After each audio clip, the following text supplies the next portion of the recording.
कांग्रेस के जो बड़े बड़े नेता हैं जो हमारे समाज की जातियों को बांटने में लगे हुए हैं और जातियों को गिनाते रहते हैं अपने सैकड़ों भाषणों में, वो कभी भी मुस्लिम समाज या किसी और समुदाय की जातियों के ऊपर कभी कोई बात क्यों नहीं करते हैं। और राहुल गांधी जी पहले बयान दिए थे कि हिंदू लड़के जो है मंदिरों में लड़कियां छेड़ते हैं और रायबरेली में जब पहुंचते हैं तो मंदिर में पूजा करते हैं। उन्हें शर्म आनी चाहिए दोगली राजनीति पर, और उन्हें चुल्लू पर पानी। झूठ बोल रहे हैं आप, झूठ बोल रहे हैं आप, झूठ बोल रहे हैं।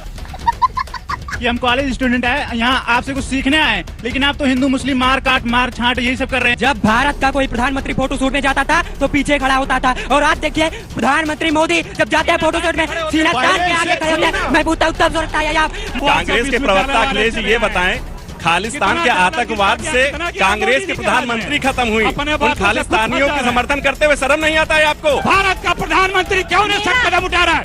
चुप रहो तुम, चुप रहो, चुप।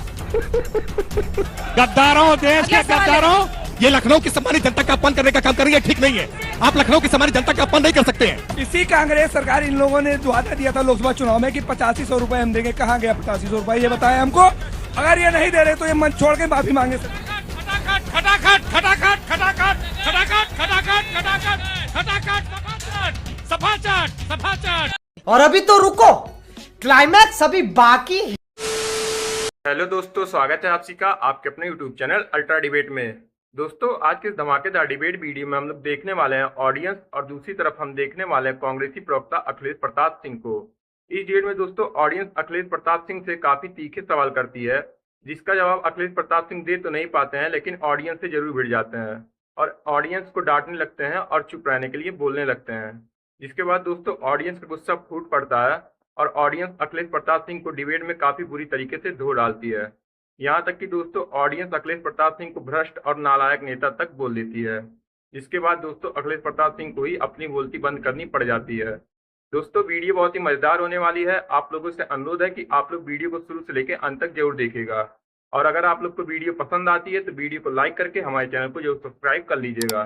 तो बिना किसी देरी के आइए पहले मेन वीडियो को देख लेते हैं। पिक्चर चालू करो बे। कांग्रेस के जो बड़े बड़े नेता हैं जो हमारे समाज की जातियों को बांटने में लगे हुए हैं और जातियों को गिनाते रहते हैं अपने सैकड़ों भाषणों में, वो कभी भी मुस्लिम समाज या किसी और समुदाय की जातियों के ऊपर कभी कोई बात क्यों नहीं करते हैं? अखिलेश जी, अरे भैया, जो हनुमान की भी जात बताने वाले लोग हैं, हनुमान की भी भगवान की भी जात बताने वाले की बात कर लो।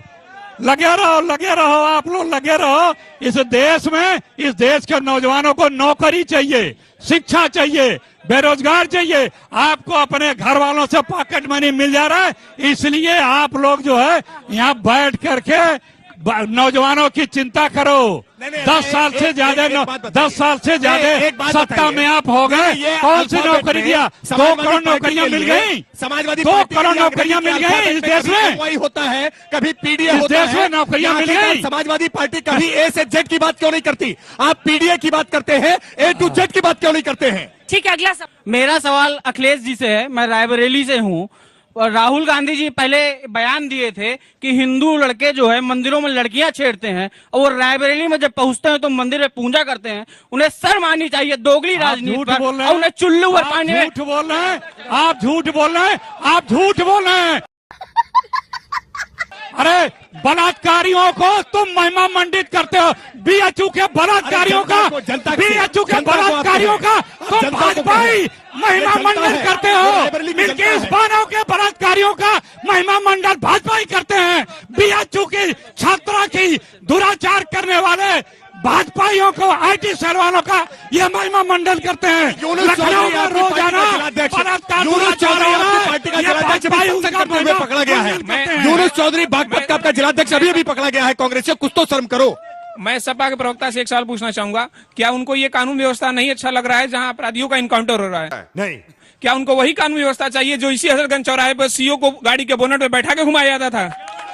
आपको शायद पता नहीं है कि यही विवेक तिवारी, यही चौराहा है। विवेक तिवारी को गाड़ी में किस तरह से मार दिया गया, गिरफ्तार पता है विवेक तिवारी को। और इसी लखनऊ में यही चौराहा है, नीचे मायावती की मूर्ति तोड़ी थी सफाई गुंडों ने, और यूनुस चौधरी अभी बागपत में किस तरह महिला कानून को व्यवस्था छेड़ते लचर है और कहने से कुछ नहीं होता। यही चौराहा है, विवेक तिवारी को किस तरह मारा गया। आप क्या बात करते हैं? आज अखबार उठा लीजिए तो पूरा पन्ना रंगा रहता है, अखबार उठाइए तो पूरा पन्ना रंगा रहता है। पूरी तरह से कानून व्यवस्था लचर है पूरे प्रदेश में, उत्तर प्रदेश में पूरी तरह करने से। जा रहा था, उसको क्यों बचा रहे हैं? क्यों नहीं पार्टी से निकालना है उसको? जनाब, केंद्रीय मंत्रिमंडल में कितने दुराचारी थे पता है? उत्तर प्रदेश के मंत्रिमंडल में सिर से लेकर के सिरे से लेकर के नीचे तक, सीएम, डिप्टी सीएम से लेकर के अदना तक भाजपाइयों पे कौन कौन से मुकदमे हैं और कौन कौन से मुकदमे वापस हुए हैं? कि सारे देश में जहां दुराचार बलात्कार होता है वो कौन लोग पाए जाते हैं? वो किस बैकग्राउंड के आते हैं? लखनऊ में बलात्कार हो रहा है, क्यों नहीं कार्रवाई हो रही है? राम जन्मभूमि में काम करने वाली बच्ची के साथ दुराचार हुआ, उसके घर बुलडोजर क्यों नहीं गया? उसका दुराचार करने वाला वो कौन था? अयोध्या में जो दुराचार हुआ, मेरा प्रश्न सभी लोगों से सुनिए, मेरा प्रश्न सभी लोगों से ये है कि हम कॉलेज स्टूडेंट हैं, यहाँ आपसे कुछ सीखने आए, लेकिन आप तो हिंदू मुस्लिम मार काट मार छाट यही सब कर रहे हैं। शाबाश बेटा। कुछ ऐसा करिए जिससे हम मोटिवेट हो, हम कुछ अच्छा करने के लिए प्रेरित करिए। बस हमारा प्रश्न ही है मैम, यहाँ तो मारकाट की बात हो रही है, हम कुछ अच्छा सुनना चाह रहे हैं। आप सब लोग मिलके बताइए, आप स्टूडेंट के लिए आपका प्लान क्या है? सब अपने आप को अच्छा बताते हैं तो प्रूव करिए, प्लान बता के उसको दिखाइए। पूछते हैं प्लान, अभी देखते हैं कौन बोलेगा अपने प्लान पे। आइए मेरे साथ रहिए, अभी देखिए एक एक करके पूछूंगी। वो इनके बारे में बोलेंगे, ये उनके बारे में बोलेंगे, ये इनके बारे में, यही चलेगा। बताइए। नहीं देखिए, मैं तो आपके पास छात्रों के लिए क्या रोड मैप है, क्या प्लान है? देखिए, न्यू एजुकेशन पॉलिसी लेकर के आज भारतीय जनता पार्टी की सरकार आई है, जिसमें रोजगार परक शिक्षा आपको मिल सके, जिसमें केवल थ्योरी न हो। ये मैकाले की शिक्षा पद्धति जो केवल सरकारी बाबू बनाने के लिए तैयार करती थी, हमने आज हाथों को हुनर देना प्रारंभ किया है और इसके परिणाम आपको दशकों तक दिखाई पड़ेंगे कि कैसे मोदी जी ने क्रांतिकारी नई शिक्षा नीति लेकर के मैं जवाब दे रहा हूँ। देखिए, नौकरी नहीं दी, इन्होंने बता दिया कि कैसे आप आगे पढ़ेंगे। रुक जाइए। कांग्रेस पर सुनिए, ध्यान से सुनिए, आपके विचार, अरे ध्यान से सुनिए, बता रहा हूँ। कांग्रेस पार्टी 30 लाख केंद्र में नौकरियां खाली हैं, क्यों नहीं भर्ती दे रहे हैं? क्योंकि भर्ती देंगे तो आप अस्थायी नौकरी पा जाएंगे। मोदी जी नौकरी क्यों नहीं भर्ती दे रहे हैं? क्योंकि वो अस्थायी नौकरी दे देंगे तो आप लोगों को तनख्वाह नहीं दे पा रहे हैं, हिमाचल में तनख्वाह नहीं दे पा रहे हैं, आप कर्नाटक में तनख्वाह नहीं दे पा रहे हैं, आप नौकरियों की बात कर रहे हैं, जहाँ सरकारें हैं वहाँ तनख्वाह नहीं दे पा रहे हैं आप। हिमाचल में तनख्वाह क्यों नहीं दे पा रहे? बताइए। सुनिए, आपका जवाब देख, मैं दूसरे कमी बताने का नहीं बोला हूँ, मैं आपके क्या विचार है वो पूछ रहा हूँ। आप दूसरे कमी बता रहे हैं। सुनो, ध्यान से सुनो, तुम तो उधर मुंह किए थे। अब इसको भी डांटिएगा।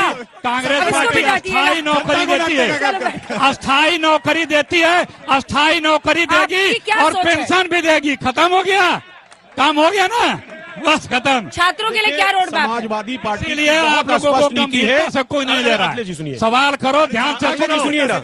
समाजवादी पार्टी की बहुत स्पष्ट नीति है। मैं बताऊं कि जो बच्चा पढ़ रहा है, जिसको रोजगार चाहिए उसको रोजगार मिलना चाहिए और रोजगार देगी समाजवादी पार्टी।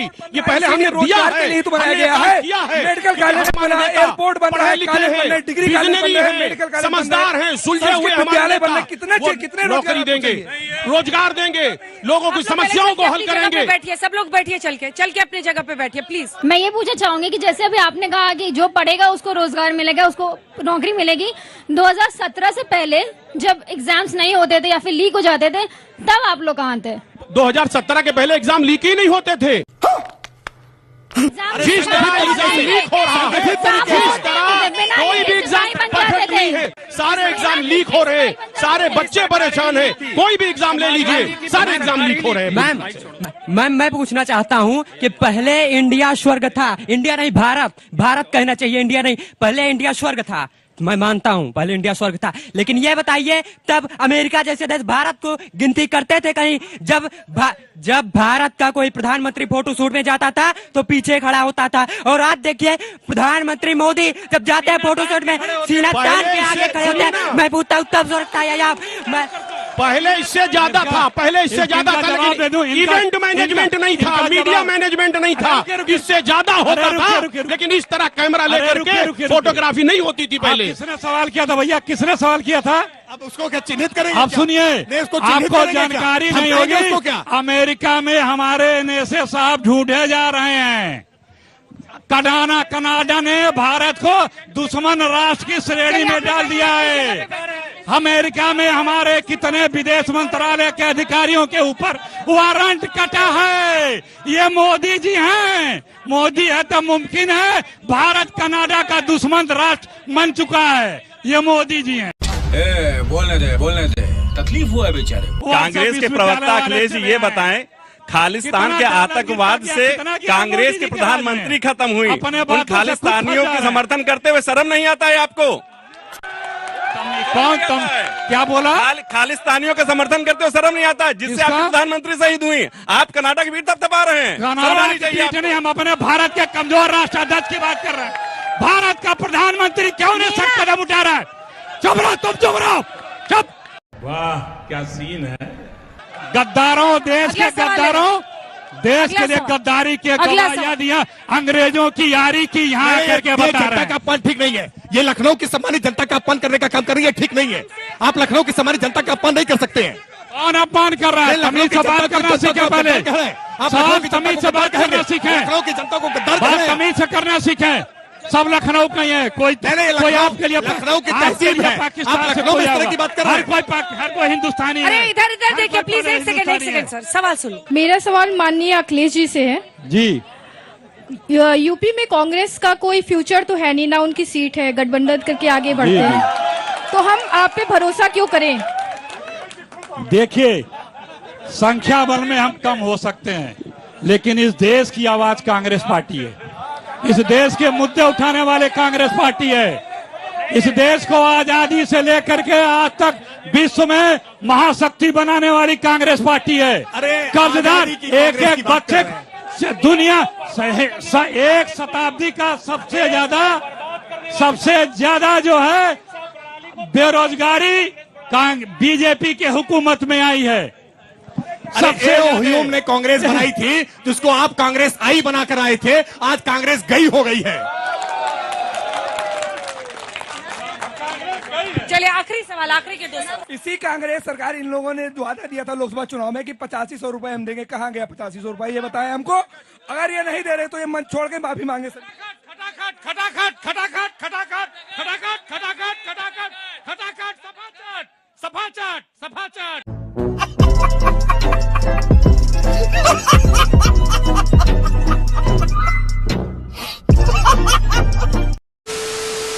दोस्तों वीडियो में अंत तक बने रहने के लिए आप लोगों का धन्यवाद। आज की इस डिबेट वीडियो में आप लोगों को देखा किस तरह अखिलेश प्रताप सिंह जैसे प्रवक्ता, जिन्हें ना कोई फैक्ट पता होता है और ना ही किसी चीज़ की सही जानकारी होती है, लेकिन डिबेट में आकर कुछ भी अनाप शनाप बके जाते हैं। लेकिन दोस्तों आज की इस डिबेट में ऑडियंस ने भी अखिलेश प्रताप सिंह को धोने में कोई कसर बाकी नहीं रखी है। दोस्तों उम्मीद करता हूँ वीडियो आप लोग को जरूर पसंद आई होगी। अगर दोस्तों आप लोग को वीडियो पसंद आई है तो वीडियो को लाइक करके हमारे चैनल को जरूर सब्सक्राइब कर लीजिए और इस डिबेट के बारे में आपकी जो भी राय है हमें कमेंट करके जरूर बताइए। तो मिलते हैं दोस्तों आप सबसे एक और नए धमाकेदार डिबेट वीडियो के साथ। तब तक के लिए जय हिंद, जय भारत।